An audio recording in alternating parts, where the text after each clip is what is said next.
Maitai khunda etek chathanaba Kuki militant chamapan lom Myanmar dagi Manipur da changsinkhre haiba Leingak ki official na thokpa order amagi matangda Congress party na Manipur Leingak ki clarification Thamgadabani taksillakli ngasi BT rota leba Congress bawan da pangthokpa pawgi mifam amada Mpcc ki working president KH Devabratana hai ngarang secretary to chief minister and Joyfrey ki khutiek ta thokiba order amada Lamdam asida periphery area da Myanmar dagi drone bombing, long range missile, jungle warfare, ningthina training fanglaba Myanmar based militants sing changsinkhre security forcing mikupna hum sing na lainaba order ama thokliba si achumbara natraga aranbara haibagi clarification ama chief minister na thokfam thoi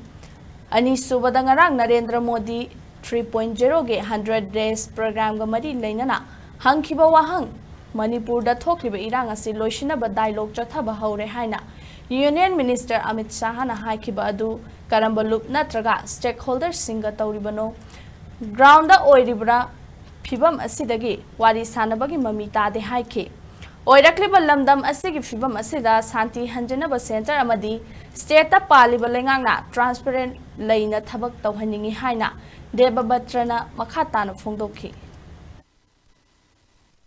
CMB Secretary and Joffrey na sign to butauna man bahai batai tarik tara tukta thokpa order amada ki militants sing chamapan mu kuntra gi block semaga changsinkhre haiba na chingba mohai bising se well trained hoiba adumba uni haina haiba gi ama social media amasung Manipur ki channel kharada hoi haiba thengnajare khulai afa pai bising attack to de September tha manung sida langnari ngai maraga sida sigumba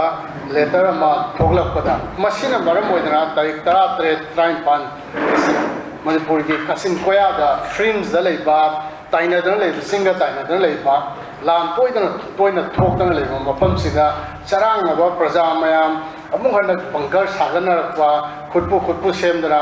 live in the property kanna bahona bagi inot mala marak sida sigi hawrak pham oiba sarkar gi machindagi praja da sengdok mamadi mathau taram bani adana sarkar na thengna sigi matanga clarification tawdaba amu section da leiba se koi